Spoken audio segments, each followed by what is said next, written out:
আসসালামু আলাইকুম ওয়া রাহমাতুল্লাহি ওয়া বারাকাতুহু। আশা করি সকলে ভালো আছেন। এখন আপনাদেরকে জানাবো কেউ যদি স্বপ্নে দেখে সে অপবিত্র হয়ে গেছে, নাপাক হয়ে গেছে, তার গোসল ফরজ হয়ে গেছে। অর্থাৎ কোনো মহিলা হোক, পুরুষ হোক, যদি এরকম হয় স্বপ্ন দেখলো সে নাপাক হয়ে গেছে, তার গোসল ফরজ হয়ে গেছে। কিন্তু আদৌ কিন্তু হয় নাই। স্বপ্নের ভিতর দেখেছে।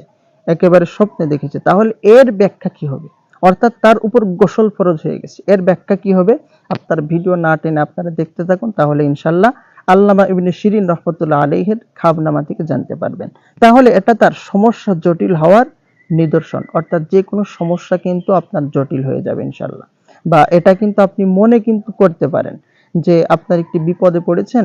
যদি এরকম হয়, এরকম স্বপ্ন দেখেন যে আপনি নাপাক হয়ে গেছেন, স্বপ্নে দেখলেন আপনার গোসল ফরজ হয়ে গেছে, তাহলে সমস্যা আরো জটিল হবে। সমস্যায় জটিল হওয়া যদি এরকম স্বপ্ন আপনি দেখে থাকেন, অবশ্যই আল্লাহর কাছে আশ্রয় চাইতে হবে। বলা বাহুল্য, স্বপ্নে যদি কারো বীর্যপাত হয় এবং গোসল ফরজ হয়ে যায়, তাহলে এর কোনো ব্যাখ্যা নেই। কেননা এটা মূলত স্বপ্নদোষ, যা কুকল্পনা বা শয়তানের প্ররোচনায় হয়।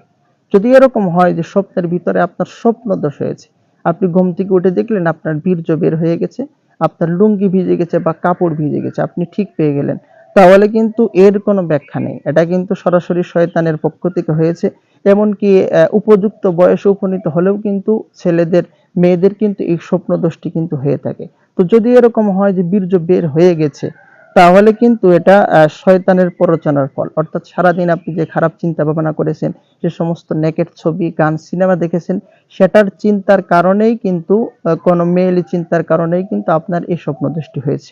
আর যদি এরকম হয় যে আপনি স্বপ্ন দেখেছেন ঠিকই, ফরজ হয়েছে গোসল, ঠিক পেয়েছেন, কিন্তু বীর্য বের হয় নাই, দেখলেন বের হয় নাই, শুধু স্বপ্নেই, তাহলে কিন্তু এর নিদর্শন হবে আপনি যদি কোনো বিপদে থাকেন, সেই বিপদটি আরো জটিল হবে, কঠিন হবে। তো আশা করি আপনারা বুঝতে পেরেছেন সংক্ষিপ্ত আকারে, যে কেউ যদি ঘুমের ভিতর, স্বপ্নের ভিতরে কেউ যদি দেখে সে অপবিত্র হয়ে গেছে বা গোসল ফরজ হয়ে গেছে, তাহলে এর কি ব্যাখ্যা হবে? তারপরে আল্লাহর কাছে অবশ্যই আশ্রয় চাইতে হবেন।